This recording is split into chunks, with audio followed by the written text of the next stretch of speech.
आदि का पूजन करना, उनमें पवित्रता के साथ स्नान करने से बड़ा पुण्य प्राप्त होता है, जैसा कि व्यास आदि ने सभी शास्त्रों में पुराणों में सुनाया है। चौथा है गुरु का सेवा करना, वंदन करना, स्तुति करना, इसके बराबर और कुछ भी नहीं है। पांचवा उपांग है, भगवान ने कहा कि हमारे 14 आदि जितने व्रत हैं उनमें भगवान शिव का व्रत करें तो पूजन भी करना चाहिए। रात्रि भर जागरण करें, इससे जिस पुण्य की प्राप्ति होती है वह सब वेदों में बताया गया है। उसी प्रकार शिवरात्रि मास के दोनों प्रदोष तथा हर महीने की अष्टमी के व्रत बड़ी महिमा रखता है तथा उत्तम गति प्राप्त कराता है। और इन व्रतों से व्याध, किरात आदि ने बहुत आनंद को प्राप्त किया है। छठा है शैवाराधन, अर्थात शैव लोगों की आराधना करना।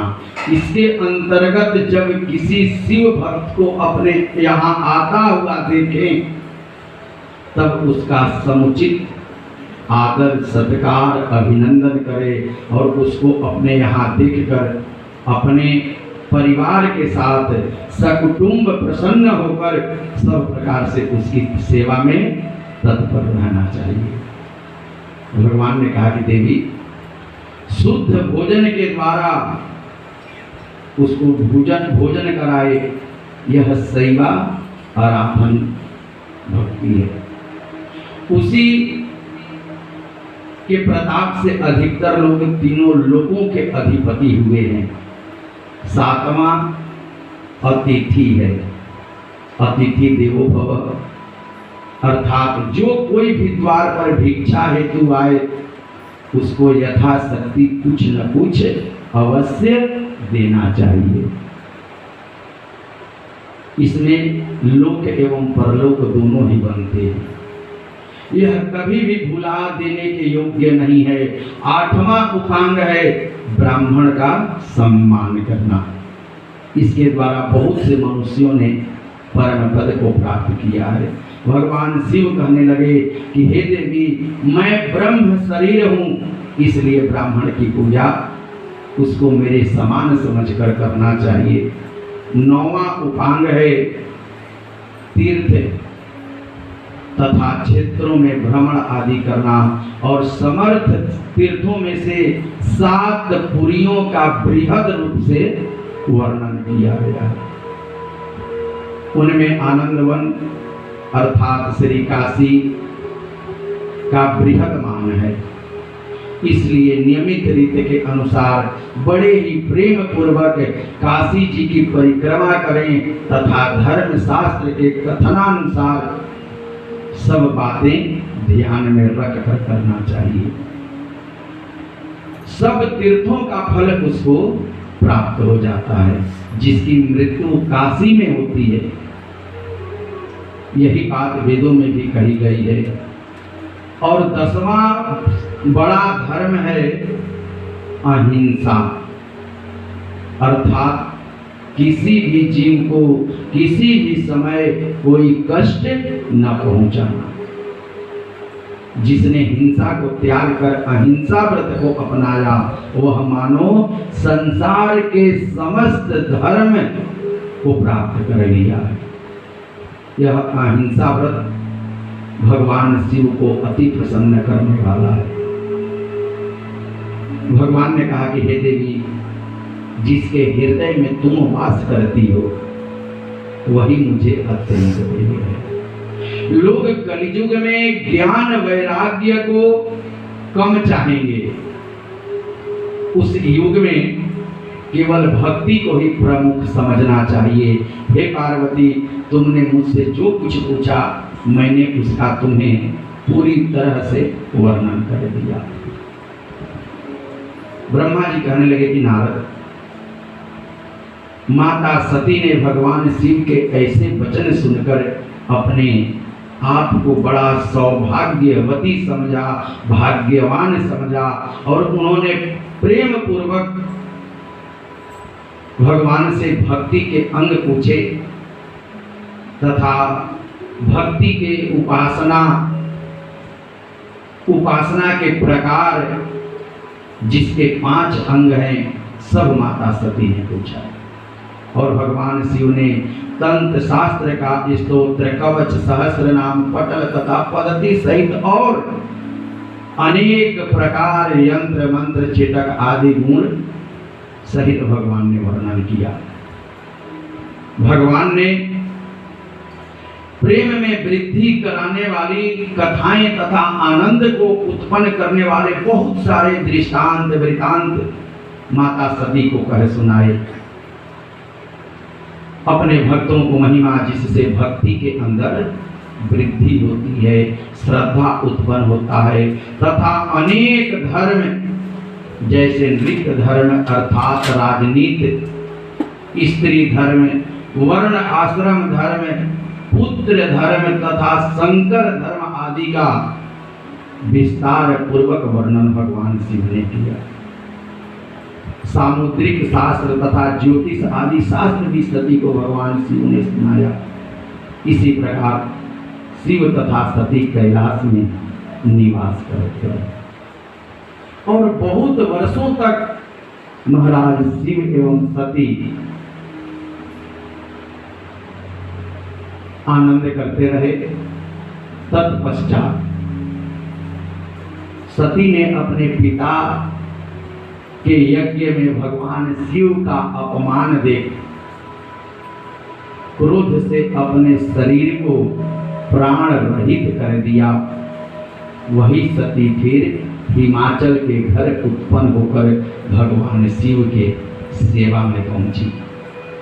महाराज, अब नारद जी इतनी कथा सुनकर भगवान ब्रह्मा जी से कहने लगे कि महात्मन, आपने संपूर्ण सृष्टि के स्वामी भगवान शिव, जो किसी के भी शत्रु नहीं है,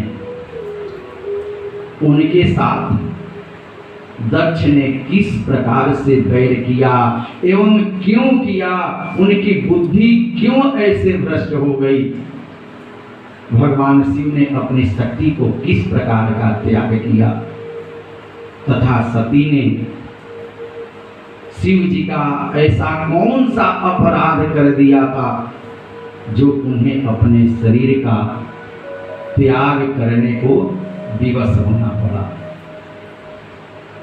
नारद जी ने कहा कि ब्राह्मण,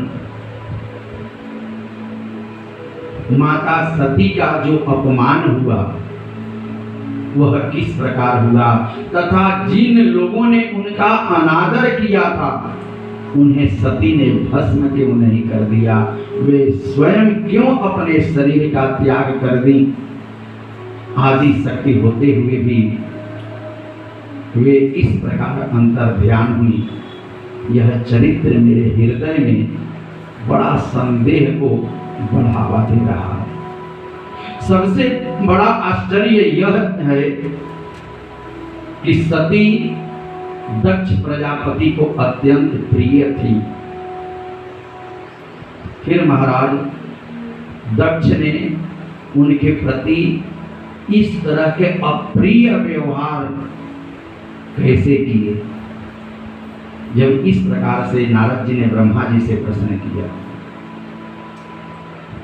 तो ब्रह्मा जी कहने लगे कि हे नारद, यह सब उन्हीं भगवान शिव की लीला है यानी महिमा है, इसमें और किसी का कुछ भी दोष नहीं है। अब तुम्हें वह मैं वृतांत कहता हूं। जिस प्रकार भगवान शिव ने महाराज दक्ष प्रजापति के शुद्ध बुद्धि को भ्रष्ट करके उनसे बैर को बढ़ाया था, हे नारद, एक बार दक्ष प्रजापति ने एक खूब सुंदर बहुत बड़ा यज्ञ का आयोजन किया। उस यज्ञ में महाराज भाग लेने के लिए सभी देवता तथा ऋषि मुनि आदि अपनी अपनी पत्नियों के सहित राजा दक्ष के घर पहुंचे। ब्रह्मा जी ने कहा कि नारद, मैं भी अपने आप को सौभाग्यशाली समझकर दक्ष के यज्ञ में पहुंचा। मुझे देखकर सभी सभासदों को अत्यंत प्रसन्नता भी हुई, परंतु कुछ देर बाद जब भगवान सदाशिव भी वहां पहुंचे तो हम लोग उन्हें देख करके खड़े हो गए तथा हाथ जोड़कर बहुत प्रकार से भगवान की हम लोगों ने मंगल स्तुति करना प्रारंभ कर दिया।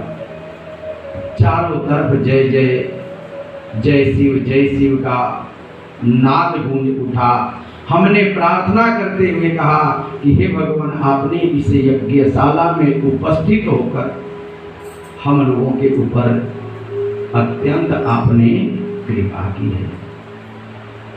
अब हम लोगों के द्वारा इस प्रकार की गई स्तुति को सुनकर ब्रह्मा जी कहने लगे कि नारद, भगवान शिव भी अत्यंत प्रसन्न हुए। तत्पश्चात उनकी आज्ञा से सभी देवता लोग ऋषि मुनि यथा स्थान को बैठ गए। उस समय महाराज देवता लोग सभी सभासद अपने को परम धन्य मान रहे थे और मन ही मन देवता लोग बड़ी प्रसन्न हो रहे थे। इसके कुछ देर के बाद ही महाराज उस यज्ञशाला के अंदर दक्ष प्रजापति का आगमन हुआ। दक्ष भी यहाँ पहुंचे। उन्हें देखकर सभी देवतागण तथा ऋषि मुनि पुनः उठ करके खड़े हुए तथा दंडवत प्रणाम करने के उपरांत दक्ष की स्तुति करने लगे। ब्रह्मा जी कहे कि नारद, मैं विष्णु तथा शिव जी अपने आसन पर ज्यों के त्यों बैठे रहे। यह देखकर महाराज दक्ष ने क्रोध भरी दृष्टि से देखते हुए ब्रह्मा को प्रणाम किया। फिर अत्यंत अहंकार पूर्वक अपने आसन को ग्रहण किया। तदुपरांत जब दक्ष ने यह देखा कि उसके जमाता शिव जी ने भी उसे प्रणाम नहीं किया, तब वह अत्यंत अहंकार में भरकर भगवान शिव के प्रति कटु शब्द कहने लगा। महाराज शिव जी की माया के वशीभूत होकर मृत्यु को प्राप्त होने वाला दक्ष भगवान शिव के निंदा करता हुआ समस्त सभासदों को संबोधित करते हुए इस प्रकार से कहा कि हे सभासदों, आप लोग मेरी बात को मन एकाग्र करके सुने। इस सभा में उपस्थित बड़े बड़े देवता ने मुझे हाथ जोड़ करके दंडवत किया है, परंतु शिव ने जमाता होते हुए भी मुझे प्रणाम न करके अपनी मूर्खता का भारी परिचय दिया। शिव का यह कार्य है वह वेद के विरुद्ध है। न तो इसके माता पिता का ही कुछ पता है, न इसके कुल शील के संबंध में कोई जानता है। अस्तु बुद्धिमान लोगों का यह धर्म है कि वे मूर्ख को दंड अवश्य दे। यदि वे ऐसा नहीं करते हैं तो संसार में उदंडता बहुत बढ़ जाएगी। इसलिए आज मैं शिव को श्राप देता हूं और अपने ब्राह्मण वंश का तेज प्रकट करता हूं। श्री ब्रह्मा जी ने कहा कि ना हो। इतना कहकर दक्ष ने भगवान शिव को श्राप दिया कि हे शिव, तुम मूर्खों के समान कर्म करने वाले हो, अतः तुम्हें आज से किसी भी यज्ञ में भाग नहीं मिलेगा। महाराज दक्ष के इस श्राप को सुनकर भगवान शिव ने कोई भी उत्तर नहीं दिया। वे चुपचाप बैठे रहे, परंतु उस समय नंदी से नहीं रहा गया। नंदीगण ने अत्यंत क्रुद्ध होकर दक्ष से कहा कि हे मूर्ख दक्ष, तूने शिव को श्राप देकर अपनी परम मूर्खता का तूने प्रदर्शन किया है। अरे क्या तुम यह नहीं जानता कि शिव जी के द्वारा ही इस संपूर्ण सृष्टि का भरण पोषण होता है। फिर भी जो भगवान शिव को अशुभ कहता है तो यह तेरी मूर्खता नहीं तो और क्या है। अरे पापी, अरे तूने ऐसे परम प्रधान पुरुष की निंदा की है, अस्तु मैं तुझे यह श्राप देता हूं कि तेरा यह शिव निंदक मुख नहीं रह जाएगा और तेरा कोई भी मनोरथ पूर्ण नहीं होगा। ब्रह्मा जी कहने लगे कि नारद, नंदीगण के मुख से यह श्राप सुनकर दक्ष प्रजापति ने महाराज अत्यंत भयभीत हो उन्हें भी श्राप दिया कि हे नंदी, तुमने मेरा अपमान किया है, अस्तु संसार में तुम दुखी रहोगे। तुम्हारा स्वरूप जो है वह विचित्र होगा। वेद के विरुद्ध आचरण करने के कारण तुम्हारी बुद्धि नष्ट हो जाएगी और तुम बोझ ढोने के काम आओगे। महाराज यह श्राप देकर दक्ष प्रजापति ने भृगु आदि की ओर जो भगवान शिव से द्वेष रखा करते थे, दक्ष ने देखा। महाराज दक्ष के इस श्राप को सुनकर वे सब भृगु आदि लोग बड़े प्रसन्न हुए। यह देखकर नंदी को पुनः क्रोध आया। तब उसने अपने अप्रमेय महिमा को दिखाते हुए जिन लोगों ने भगवान शिव की निंदा की थी उसके ओर देखते हुए नंदी ने कहा कि तुम सब लोग व्यर्थ ही ब्रह्मा के वंश में उत्पन्न हुए हो, यानी कि जन्म लिए हो, कारण कि तुम लोग तत्व का ज्ञान नहीं रखते हो और काम क्रोध लोभ आदि के वशीभूत होकर भगवान शिव के विरुद्ध आप लोगों ने आचरण किया है। अतः मैं आप सभी लोगों को यह श्राप देता हूं कि शुभ कामों का फल आप लोगों को किसी को भी प्राप्त नहीं होगा और आप लोग कभी भी परम पद को प्राप्त नहीं कर सकोगे। जो लोग भगवान शिव से द्वेष रखते हैं वे सब वेद के विरुद्ध चलकर ब्राह्मण के कर्मों का त्याग कर बैठेंगे और वे महादरिद्र होकर कुकर्म करेंगे तथा अंत में नरकगामी होंगे, नरक में जाएंगे। ब्रह्मा जी ने कहा कि हे नारद, इस प्रकार नंदीगण ने जब ब्राह्मणों को भी श्राप दे दिया, उस समय भगवान शिव हंसते हुए कहने लगे कि हे सभासदों, हम तुम्हें अब सच्चे ज्ञान का उपदेश करते हैं। उस ज्ञान को सुनकर कोई भी अप्रसन्न न हो। वेद को अक्षर तथा मंत्र कहा जाता है, उसमें भी जो सुप्त है, सुप्त को अत्यंत आनंद देने वाला कहा गया है, इसलिए ज्ञानियों के मन में सुप्त लगे रहते हैं और वे बुद्धिमान जन अपने मन को सदैव अपने वश में किए रहते हैं। अस्तु, भगवान शिव ने कहा कि मैं नंदी से भी यह कहना चाहता हूं कि हे नंदी, तुम विद्वान होते हुए भी अपने हृदय में क्रोध को जो स्थान दे रहे हो यह तुम्हारे लिए उचित नहीं। महाराज भगवान शिव ने कहा कि दक्ष ने मुझे कोई श्राप नहीं दिया, यह ठीक है कि उसने जानने योग्य बात को जानने में अपना मन नहीं लगाया है। और इस प्रकार सभा में मेरा अपमान कर अपने अज्ञान को दक्ष ने प्रदर्शित किया है। फिर भी तुम्हें यह जान लेना चाहिए कि इस संसार के संपूर्ण कर्मों को करने वाले और कोई नहीं, केवल हम ही हैं। हमारी इच्छा है और हम ही इसके भीतर बाहर सब स्थानों पर निवास किया करते हैं। हम शुद्ध और अशुद्ध, भूत प्रेत, देवता, दैत्य आदि तीनों लोकों के प्राणियों को उत्पन्न करने वाले हैं।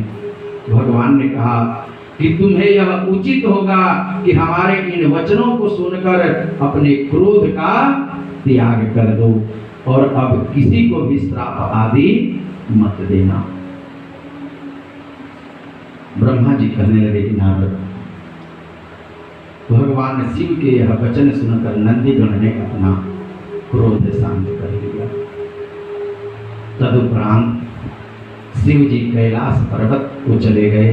दक्ष प्रजापति भी महाराज उस क्रोध में भरा हुआ अपने घर को चला गया।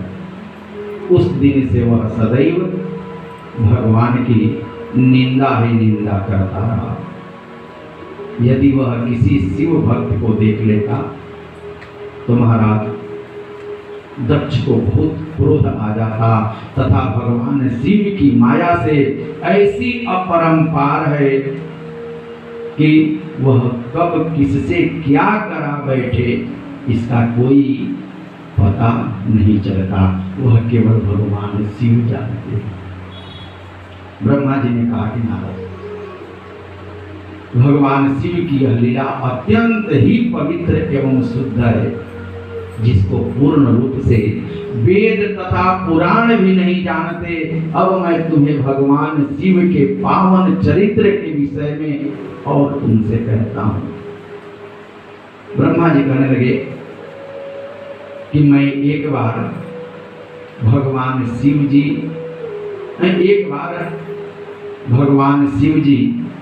अपनी पत्नी सती सहित तीनों लोगों के अवलोकनार्थ चल पड़े। पृथ्वी पर घूमते घूमते भगवान शिव दंडक वन में जा पहुंचे। उन्होंने वहां महाराज भगवान श्री रामचंद्र को लक्ष्मण सहित देखा। भगवान ने देखा कि वे चारों तरफ दुख से विलाप करते हुए, रोते हुए सीता जी की खोज कर रहे हैं, सीता को ढूंढ रहे हैं। महाराज उन्होंने भगवान श्री रामचंद्र जी को देख करके प्रणाम किया, क्योंकि पहले भगवान विष्णु को ऐसा वरदान शिव ने दे चुके थे। महाराज भगवान शिव फिर जय कहकर आगे बढ़े तथा उचित समय न जानकर उनसे भगवान शिव ने कोई चर्चा नहीं की। इसलिए अब महाराज सती ने जब यह हाल देखा कि भगवान शिव अपने परम भक्त राम को इस प्रकार छोड़कर आगे बढ़ गए तो सती से नहीं रहा गया और माता सती ने कहा कि हे अनादि सर्वोपरि ब्रह्म, आपने ब्रह्मा विष्णु सूर्य मुनि तथा संपूर्ण सृष्टि की उत्पत्ति कारक हो, सभी को आपने उत्पन्न किया है और यह सभी लोग आपकी सेवा करते हैं। फिर आज दशरथ के पुत्र रामचंद्र जो इस वन में मिले तो आपने उनको प्रणाम क्यों किया, यह बात मेरी समझ में नहीं आ रही है कि इसका कारण क्या है। मुझे इसकी बहुत चिंता हो रही है। भगवान शिव के गुरु कौन थे?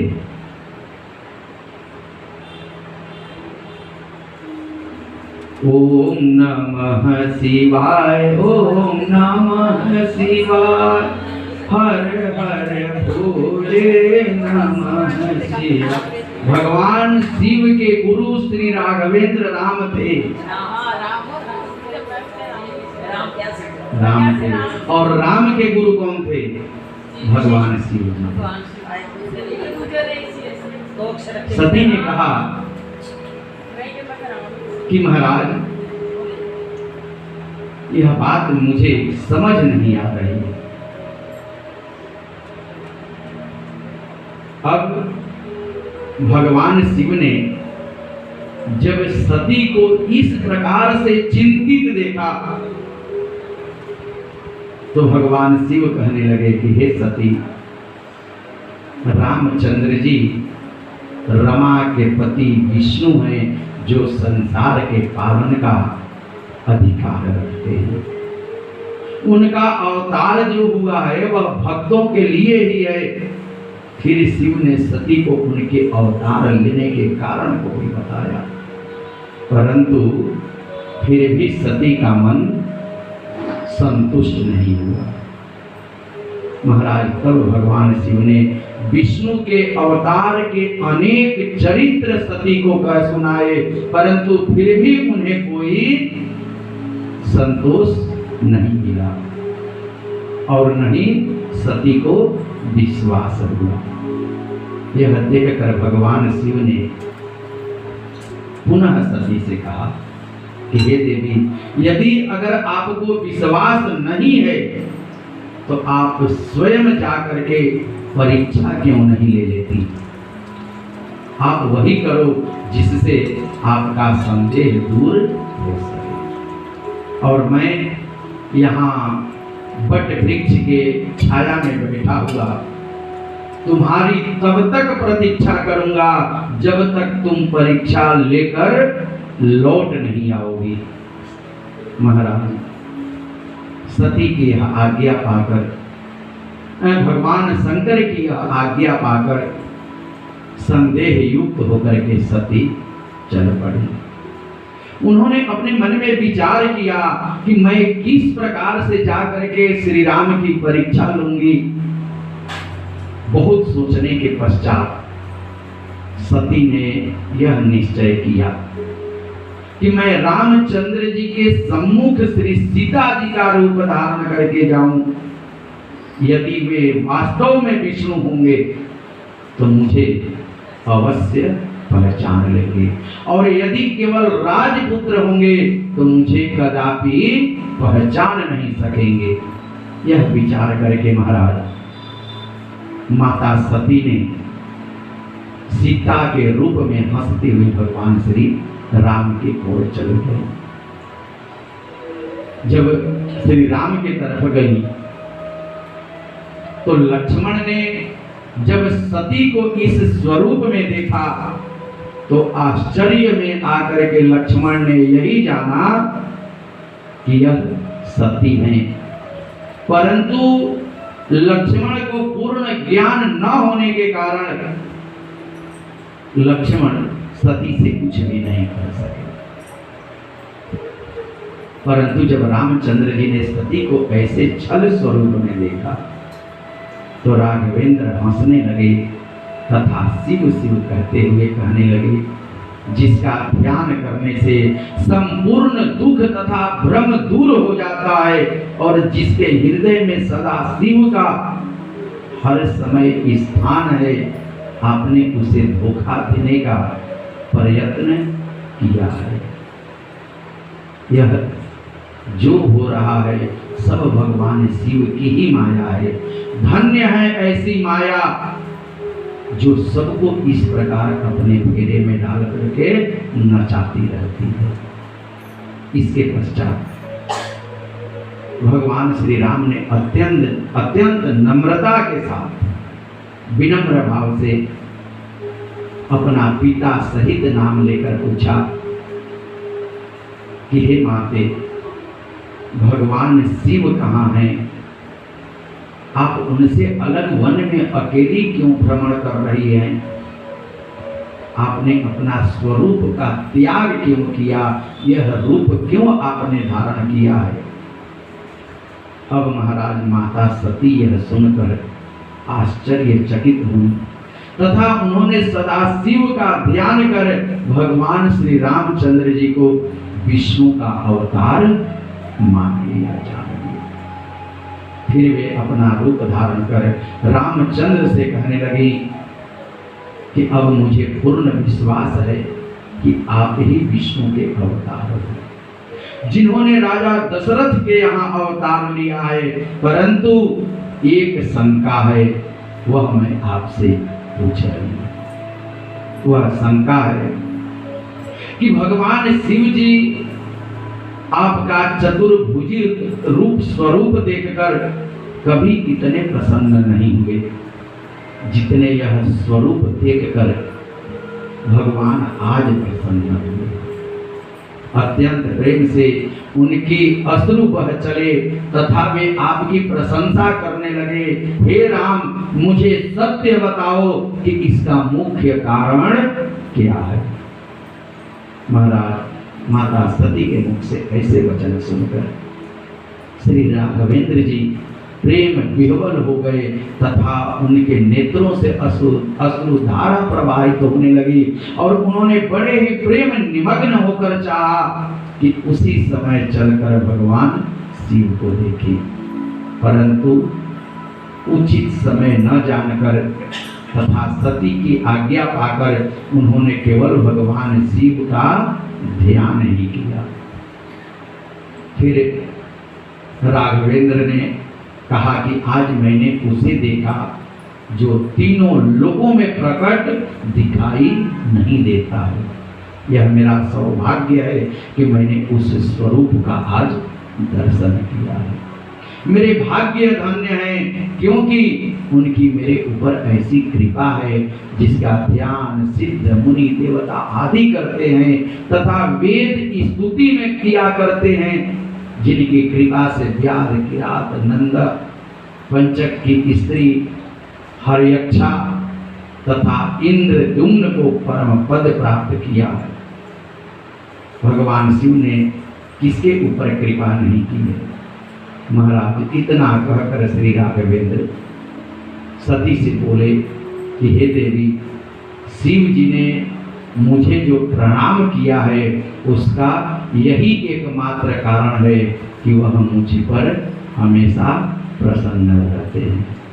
भगवान श्री राम ने कहा कि हे देवी, एक बार भगवान शिव ने विश्वकर्मा जी को बुलाकर हमारी गौशाला में एक अति सुंदर मंदिर बनाने की आज्ञा दी तथा उस मंदिर में एक उत्तम सिंहासन बनाने का भी भगवान ने आदेश दिया। इस प्रकार जब मंदिर बनकर तैयार हुआ तो भगवान शिव ने संपूर्ण देवताओं, ऋषियों, मुनियों तथा ब्रह्मा को आमंत्रित कर वहां पर एक उत्सव का आयोजन किए। भगवान शिव ने मुझे भी वैकुंठ से ले आकर के वहां पर बैठाया तथा सब जड़ी बूटी तथा धन द्रव्य वस्त्र आदि एकत्रित कर विष्णु स्वरूप का अभिषेक करना चाहे। राघवेंद्र ने कहा कि देवी, मेरे सिर पर एक बड़ा ऊंचा छत्र रखकर तथा भगवान ने मुझे सिंहासन पर बैठाकर उत्तम वस्त्र पहनाए और रत्न जड़ित मुकुट मेरे सिर पर भगवान शिव ने बंधवाया। तत्पश्चात लक्ष्मी जी सहित मेरा भगवान ने अभिषेक किया। उस समय आपने भी लक्ष्मी का बहुत आदर किया। देव नारियां गान करने लगी, अनेक प्रकार के बाजे बजने लगे। तब शिव जी ने अपने कमल रूपी मुख से ऐश्वर्य के पूर्ण में वचन कहे। फिर उन्होंने भगवान श्री राम ने कहा कि हे देवी, मुझे संपूर्ण सृष्टि का स्वामी बना दिया और भगवान शिव ने मुझे अनेक प्रकार के आशीर्वाद दिए तथा स्वयं भगवान शिव मेरी स्तुति करने लगे। फिर ब्रह्मा से भगवान ने कहा कि तुम भी इनको प्रणाम करके उनकी बड़ाई करो तथा आज से समझो कि विष्णु तुम सबके स्वामी हैं।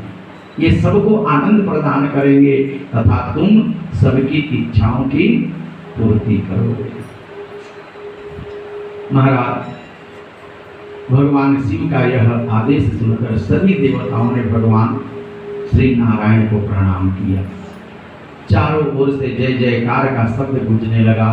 फिर भगवान शिव ने भगवान विष्णु को यह वरदान दिया कि हे नारायण, तुम सबके स्वामी होकर सबके कष्ट को दूर करो। तुम्हारे तीनों लोकों में लोग पूजा करेंगे। धर्म, काम तथा मोक्ष देने वाले होकर बड़े विजयी वीर बनोगे। हम स्वयं भी तुम पर विजय प्राप्त नहीं कर सकेंगे। तुम ब्रह्मा के भी स्वामी हो और हमने तुमको तीनों लोक प्रदान किए। अब तुम अवतार लेकर तीनों लोगों का पालन करो। हम तुम्हारे भक्तों को आनंद दिया करेंगे तथा उनको कष्टों से मुक्त करेंगे। साथ ही तुम्हारे शत्रुओं का वध कर हर प्रकार से तुम्हारी सहायता किया करेंगे। ब्रह्मा हमारे दाहिने भुजा तथा तुम बाईं भुजा हो। तुम्हारे अवतार जो कि राम एवं कृष्ण के रूप में होंगे, उनको हम स्वयं जाकर देखेंगे, उस रूप का दर्शन करेंगे तथा संसार को देखने के लिए सदैव उनकी भक्ति किया करेंगे। भगवान राघवेंद्र ने कहा कि हे माता, तब से जहाँ शिव जी निवास करते हैं मैं भी वहीं स्थित रहता हूँ। शिव लोक में ही विष्णु लोक है, जिसको लोग गोलोक भी कहा करते हैं। मैं शिव के आदेश के अनुसार ही अवतार लेता हूँ। मेरे मत्स्य आदि अनेक प्रकार के अवतार हो चुके हैं। मैंने उन्हीं अवतारों से सांसारिक कार्य को पूरा किया है। सो हे देवी, इस समय मेरा अवतार 4 रूपों में हुआ है, राम, भरत, लक्ष्मण तथा शत्रुघ्न। और उन चारों का मन एक है, परंतु शरीर जो है वह अलग अलग है। मैंने अपने पिता की आज्ञा से वन में आया हूँ, क्योंकि उन्होंने कैकेयी को वरदान दिया था कि मेरे साथ लक्ष्मण तथा सीता भी आई थी, परंतु रावण सीता को चुरा करके लेकर चला गया है और उसी को हम ढूंढते हैं। आपके दर्शन से मेरे समस्त कार्य सिद्ध होंगे। इस प्रकार भगवान श्री राम ने कहा कि हे देवी, मुझको तो सीता हरण अत्यंत शुभ लगा, जिससे आपके चरणों के दर्शन करने का मुझे सौभाग्य प्राप्त हुआ। और मुझे पूरा विश्वास है कि अब मुझे शीघ्र ही सीता का पता लग जाएगा तथा मैं शत्रु पर विजय प्राप्त कर सीता को प्राप्त करूंगा। और संसार में उससे महान कौन है जिसके ऊपर भगवान शिव तथा आपकी कृपा बनी रहती है। उन्होंने पापियों का बहुत उद्धार किया है तथा भगवान श्री राघवेंद्र ने कहा कि हे देवी, मैं उनके चरित्र का कहाँ तक वर्णन करूं। यह कर श्री राघवेंद्र ने सती से को प्रणाम करके सती से विदा मांगे और इसी प्रकार सती से आज्ञा तथा आशीर्वाद प्राप्त कर भगवान शिव का ध्यान धर रामचंद्र आगे चले तथा उसी प्रकार अपने कार्य में संलग्न हो गए जैसे कि पहले लगे हुए थे। प्रेम से बोलिए श्री राघवेंद्र सरकार की जय, जानकी वल्लभ भगवान की। अरे कृपा करो हम पे श्याम सुंदर, हे भक्त वत्सल कहाने वाले। कृपा करो हम पर श्याम सुंदर, हे भक्त वत्सल कहाने वाले। हे तुम ही हो धनुषर चलाने वाले, तुम ही हो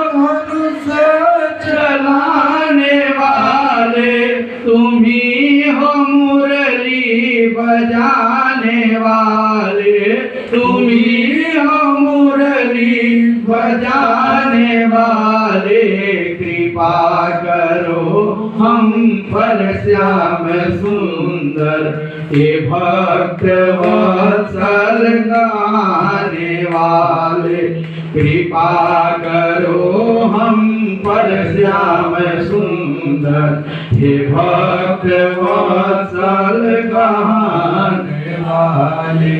तुम्हें पुकारा था द्रौपदी ने, तुम्हें पुकारा था द्रौपदी ने, बचाया प्रहलाद को तुम्ही ने, बचाया प्रहलाद को तुम्ही ने, तुम्ही हो खंभे में आने वाले, तुम्ही हो खंभे में आने वाले, तुम्ही हो साड़ी बढ़ाने वाले, कृपा करो हम पे श्याम सुंदर, हे भक्त वत्सल गाने वाले, कृपा करो हम पर श्याम सुंदर, हे भक्त वत्सल गाने वाले।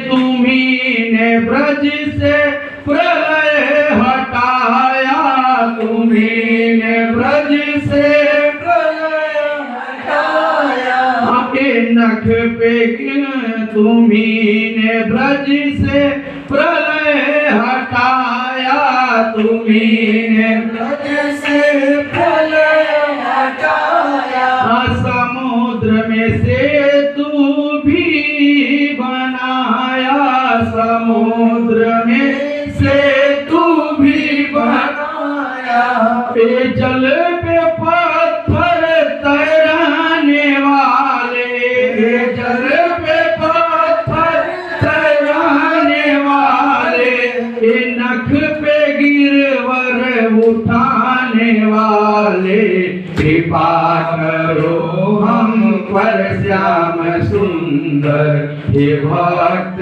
वत्सल गाने वाले, कृपा करो हम पर श्याम सुंदर, हे भक्त वत्सल गाने वाले। इधर सुदामा गरीब ब्राह्मण, इधर सुदामा गरीब ब्राह्मण, उधर दुखी था दीन विभीषण, उधर दुखी था दीन विभीषण, उसे भी लंका दिलाने वाले, उसे भी लंका दिलाने वाले, इसे त्रिलोकी लुटाने वाले, कृपा करो हम पे श्याम सुंदर,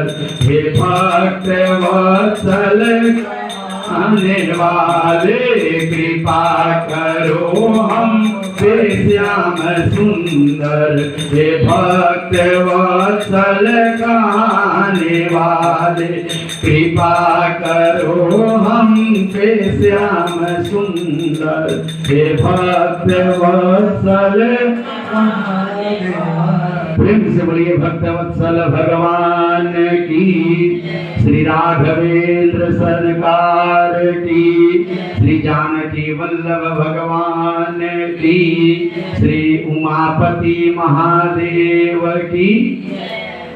महाराज इतनी कथा सुनने के पश्चात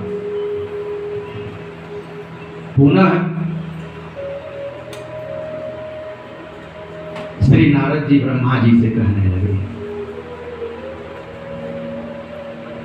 कि हे महात्मा, इसके पश्चात भगवान शिव ने जो जो भी कार्य किए, जरा उनके ऊपर भी आप प्रकाश डालें कि वह कौन कौन सा कार्य भगवान शिव ने किया था।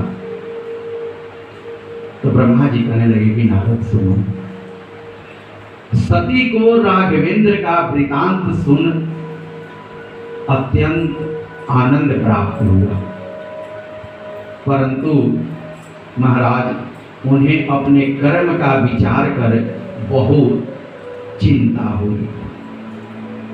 महाराज वे हृदय में अति भयभीत तथा दुखी होकर के भगवान के पास लौटी। मार्ग में उन्होंने सोचा कि आज मैंने शिव की अवज्ञा की तथा राघवेंद्र के विष्णु होने पर मैंने अविश्वास किया है। अब मैं शिव को जाकर के क्या उत्तर दूंगी, मैं भगवान से क्या कहूंगी। सती इस प्रकार महाराज विचारती हुई सोचती हुई जाकर के शिव शंभु के निकट पहुंच गए। जब वहां पर पहुंची तो जाकर के सती ने भगवान को सर्वप्रथम प्रणाम किया।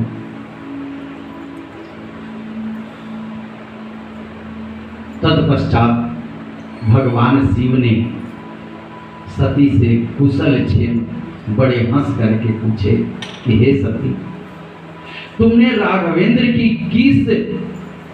जिस प्रकार से परीक्षा ली है वह बताओ तो सही। सती ने यह सुनकर महाराज अपने सिर को शर्म से झुका लिया और माता सती ने उस समय भगवान शिव को कोई भी उत्तर नहीं दिया। तब महाराज भगवान शिव ने अपने ध्यान के माध्यम से देखा तथा जो भी चरित्र माता सती ने किया था भगवान उसे जान गए और उन्होंने अपनी पहली बात को जो भगवान विष्णु को अभिषेक के समय कही थी स्मरण कर अत्यंत क्रोध हुए और हृदय में भगवान ने निश्चय किया कि अब यदि मैं सती से प्रेम करता हूं तो मेरा प्रथम वाक्य सिद्ध हो जाएगा, झूठ सिद्ध होगा। सती जैसी स्त्री को मैं त्याग भी नहीं सकता, इसको छोड़ा भी नहीं जा सकता। यदि छोड़ता नहीं हूं तो जो मैं पहले कह चुका हूं वह मेरा वचन झूठ हो जाएगा। महाराज भगवान शिव ने पुनः सोचा और भगवान ने निश्चय किया कि अब लग रहा है कि सती से हमारी मुलाकात नहीं होगी। मैं अपने वचन को झूठा भी नहीं कर सकता। महाराज भगवान शिव ने यह विचार कर सती को छोड़ अपने स्थान को चल दिए। जिस समय महाराज वे वहां से चले तब आकाश से यह आकाशवाणी हुई, यह शब्द हुआ कि हे शिव, आपने अपने वचन का पूर्ण रूप से पालन आपने किया है, कारण कि आपके समान इस संसार में दूसरा कोई भी नहीं जो इस प्रकार अपने वचन का पालन करे। यह शब्द सुनकर महाराज सती भयभीत हो गई और भय से थर थर थर थर कांपने लगी। उन्होंने कुछ सोचकर पुनः भगवान शिव से पूछा कि हे भगवान, ऐसा आपने क्या निश्चय किया है? आप सत्य बोलने वाले हैं, आप मुझसे सत्य सत्य कहिए। महाराज सती के बार बार पूछने पर भी भगवान शिव ने यह बात सती को नहीं बताई। यह देखकर सती को विश्वास हो गया कि भगवान शिव ने उनका त्याग कर दिया है। महाराज कुछ देर के पश्चात सती भगवान शिव से कहने लगी कि हे नाथ, मैंने जो कुछ भी किया वह मेरा अज्ञान था तथा मैंने मूर्खता बस किया है। अब आप दूध और पानी अलग करके देखें, क्योंकि प्रीत की यही रीत है। मैं स्वयं ही अपने कर्म पर बहुत लज्जित हूँ, मैं शर्मिंदगी महसूस कर रही हूँ। परंतु भगवान शिव ने उस बात को प्रकट करना उचित नहीं समझा। वे अनेक प्रकार के कथा आदि के सुनाने में समय टालते रहे, परंतु अंत में उनको सत्य बात कहनी पड़ी। महाराज इस प्रकार के कैलाश पर्वत पर पहुंचे और शिव जी ने मन में विचार कर एक बरगद के पेड़ के नीचे अपने आसन को लगा लिया और भगवान उस आसन पर बैठे तथा अपने स्वरूप का ध्यान करने लगे। इधर महाराज माता सती मंदिर में अत्यंत उदास हुई और उनका एक एक दिन एक युग के समान बीतने लगा, परंतु सिवाय उनके और किसी को यह हाल प्रतीत नहीं हो पाया। दिन दिन महाराज दुख बढ़ता ही गया और वे सोचती कि यह दुख कहने के योग्य नहीं, पता नहीं इस दुख सागर से मैं कब पार उतरूंगी। माता सती ने कहा कि मैंने भगवान शिव के आज्ञा का पालन नहीं किया, मैंने भगवान शिव का कहा न माना, यह सब उसी का परिणाम है। तीनों लोगों में ऐसा कौन है जो शिव की अवज्ञा कर आनंद प्राप्त कर सके। फिर भी वे मन ही मन कहती कि हे शिव, इसमें आपका कोई भी दोष नहीं है, मेरा भाग्य ही ऐसा है, मैंने जो कुछ भी किया आज उसका मैं फल प्राप्त कर रही हूँ। हे भाग्य, तुझे ऐसा नहीं चाहिए था कि मुझे शिव के विरुद्ध कर दिया। हे ब्रह्मा, ऐसे संकट के समय में आकर के तुम लोग हमारी मदद करो ताकि मेरा शरीर बदल जाए। हे मृत्यु, मैं तुमसे निवेदन करती हूँ कि तुम मुझे इस संसार से उठाओ। मैं निवेदन करती हूँ, प्रार्थना करती हूँ, कारण कि अब मेरा जीने का कोई भी मतलब नहीं रहा। महाराज भगवान शिव जी को इस प्रकार समाधि में 87,000 वर्ष व्यतीत हो गए। इतने समय के पश्चात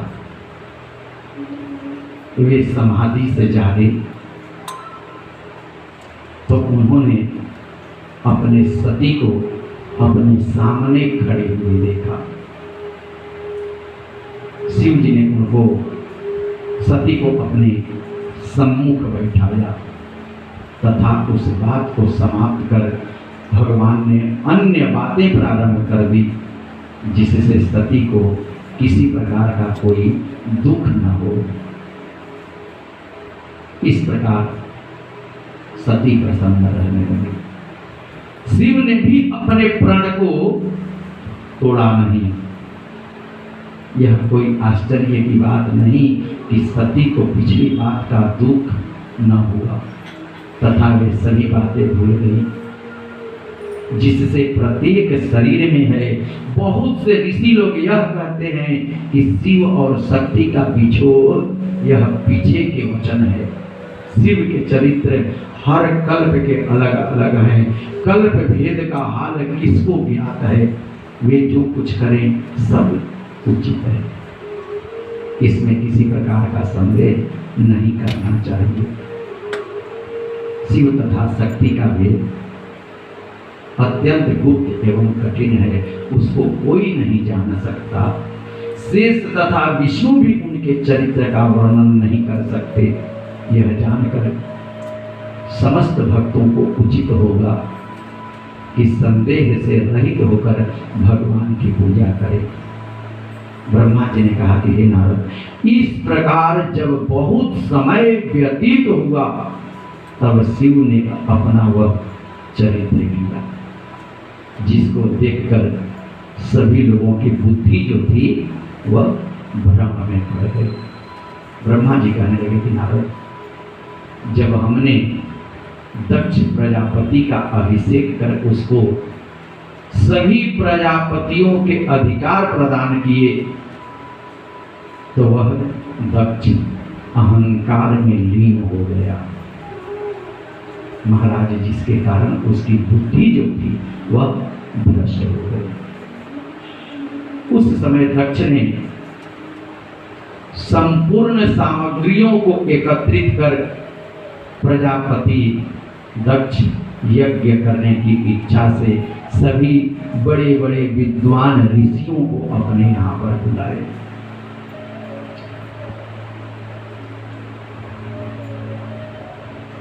तत्पश्चात संसार भर के समस्त देवता तथा ब्राह्मण आकर के वहां पर उपस्थित हुए।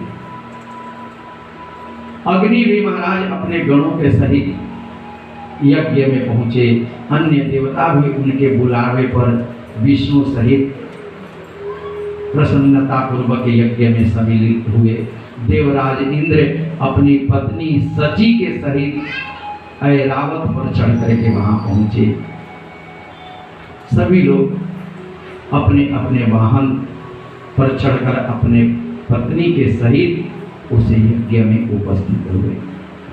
दक्ष ने महाराज सभी को उपस्थित देखकर अति आनंद में मग्न हो सबका अभिनंदन किया, सत्कार किया और सबके निवास के लिए विश्वकर्मा जी को बुलाकर सुंदर मंदिर बनवाए गए जिनमें सबने निवास किया। उस समय सती जी गंधमादन पर्वत पर अपनी सखियों के सहित क्रीड़ा कर रही थी। उन्होंने देखा कि चंद्रमा अपनी पत्नी रोहिणी को साथ लेकर चला जा रहा है। सती ने अपनी विजया नाम की सखी को आदेश दिया कि हे सखी, तुम चंद्रमा से जाकर पूछो कि चंद्रमा अपने पत्नी के सहित कहाँ जा रहे हैं। महाराज सती की आज्ञा के अनुसार विजया ने चंद्रमा से जाकर पूछा। सखी ने पूछा कि आप कहाँ जा रहे हो। यह बात सुनकर रोहिणी कहने लगी, चंद्रमा की पत्नी रोहिणी कहने लगी कि सती के पिता दक्ष प्रजापति ने कनखल में एक बहुत बड़ा यज्ञ का आयोजन किए हैं और वहां पर बहुत बड़ा उत्सव हो रहा है। उनके निमंत्रण पर सभी देवता वहां हम लोग कुछ लोग गए हुए हैं और हम लोग भी वहां पर जा रहे हैं।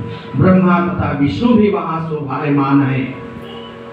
तुम तो इस प्रकार से पूछ रही हो जैसे तुम्हें कुछ पता ही नहीं। इसका क्या कारण है कि तुमको इस यज्ञ के विषय में कुछ भी पता नहीं है। महाराज विजया यह सुनकर लौट आई तथा रोहिणी के द्वारा कहे गए शब्द सती जी को जाकर विजया ने कहा सुनाया। इस समाचार को सुनकर सती जी को अत्यंत दुख हुआ, कष्ट हुआ। वे अपने मन में विचार करने लगी कि क्या माता पिता ने मुझको आज त्याग दिया है, मुझे भुला दिया है, जो मुझे और शिव जी को उन्होंने नहीं बुलाया। ऐसा सोचकर महाराज सती उस समय भगवान शिव के पास गई। उधर चंद्रमा भी अपनी स्त्री यानी अपनी पत्नी सहित रोहिणी को लेकर दक्ष के यज्ञ में पहुंचे। दक्ष के यज्ञ की सजावट तथा उस समय के आनंद जो उस यज्ञ में मनाए जा रहे थे वो वर्णन के योग्य नहीं है, अवर्णनीय है। जब सब मुनि एवं देवता कनखल में, जो कि कनखल कहाँ है, प्रेम से बोलिए शंकर भगवान की, कनखल हरिद्वार में है। महाराज सभी लोग आ गए। तब दक्ष ने यज्ञ प्रारंभ किया। दक्ष अपनी पत्नी सहित यज्ञ में प्रवृत्त हुए। भृगु मुनि को यज्ञ कराने वाले आचार्य बनाया गया। दक्ष ने उस यज्ञ में सबको उपस्थित देखा। शिव से शत्रुता भगवान दक्ष ने स्वीकार की। उस समय ब्रह्मा जी कहने लगे कि नारद, मेरे पुत्र दधीची ने सदाशिव को यज्ञशाला में नहीं देखा। हम न देख आश्चर्य से कहा कि इस उत्सव में समस्त देवता, ऋषि, मुनि, ब्रह्मा के पुत्र आदि आए हैं, परंतु फिर भी मैं निश्चय से कहता हूं कि यह सभा सदाशिव के बिना शोभनीय नहीं है, यानी अच्छा नहीं लग रहा है। वे शुभ कर्मों के मूल हैं। वे भगवान शिव सभी देवताओं के स्वामी हैं। आज क्या कारण है कि भगवान शिव यहाँ पर नहीं? तुम लोग शिव को क्यों भूल गए? हे दक्ष, तुम्हारी बुद्धि इस प्रकार क्यों भ्रष्ट हो गई?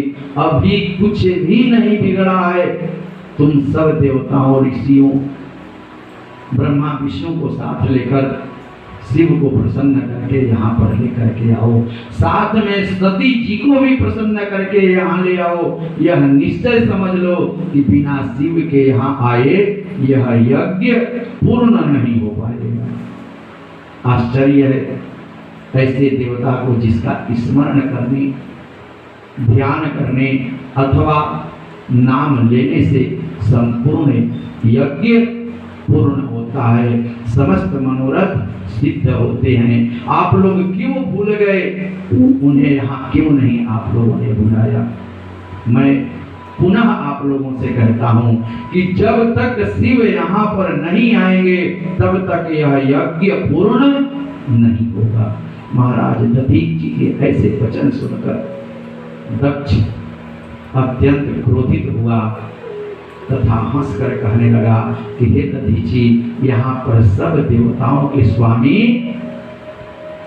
नारायण भी हमारे इस यज्ञ में विराजमान है। अब क्या शेष रह गया सो मुझे बता दो। इस यज्ञ में ब्रह्मा, वेद, धर्म, शास्त्र, पुराण तथा उपनिषद भी अपने अपने गणों के सहित उपस्थित हैं। मेरा यह सौभाग्य है कि इन सब ने मुझ पर बड़ी कृपा की है। आज मेरे यहाँ इंद्र समस्त देवताओं के साथ विष्णु भगवान तथा तुम्हारे समान अनेक ऋषि मुनि विराजमान हैं। अब फिर शिव के आने की क्या आवश्यकता है? तुम सब मिलकर के हमारे इस यज्ञ को पूर्ण करो। मैंने अपने भाग्यवश तथा ब्रह्मा की आज्ञा मानकर अपनी कन्या का विवाह शिव के साथ कर दिया। यद्यपि यह विवाह अनुचित हुआ क्योंकि वह कुलवान नहीं था। शिव संसार से विरक्त महा अहंकारी है, उस पर भी वह माता पिता विहीन है। इसलिए मैंने ऐसे शिव को इस यज्ञ में बुलाने की आवश्यकता नहीं समझकर उसे नहीं बुलाया।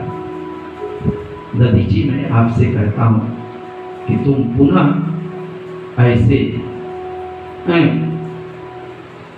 दधीची ने कहा कि हे राजा दक्ष, मैं तुमसे पुनः कहता हूं कि ऐसे वचन अपने होठ पर नहीं ले आना। अब उचित है कि आप उनको बुलवाओ।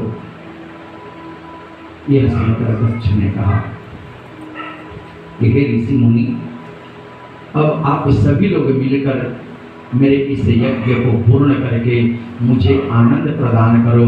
महाराज दक्ष के ऐसे अहंकार वचन सुनकर किसी ने उत्तर नहीं दिया। सभी लोग शांत रहे। उनका यही शांत रहना महाराज समय के लिए महापाप बन गया, क्योंकि सभी ने अपने कानों से भगवान शिव की निंदा सुनी थी। इस पर दधीची ने पुनः कहा कि बिना शिव के यह यज्ञ कभी पूर्ण हो ही नहीं सकता। तुम सब धोखे में हो जो इसका अनुसरण कर रहे हो। यह दक्ष जो है बड़ा अधर्मी है तथा मूर्ख है जो भगवान की निंदा कर रहा है। यदि इसने शिव को नहीं बुलाया तो यह यज्ञ भी पूरा नहीं हो सकता।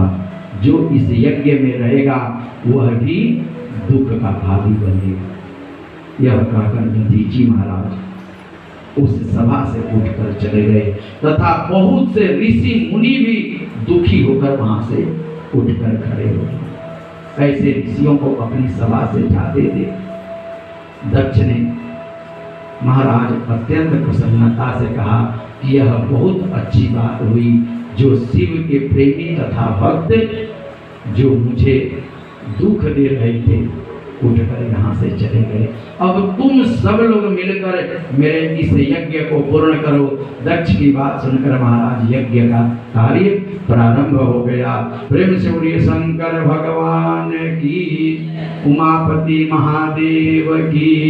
शिव शिव शंभु शंकरा, हर हर हर महादेव हरा। शिव शिव शंभु शंकरा, हर हर हर महादेव। हर हर हर महादेव हरा, हर हर हर महादेव हरा, हर हर हर महादेव, हर हर हर महादेव हरा। जय जय शंभु शंकर।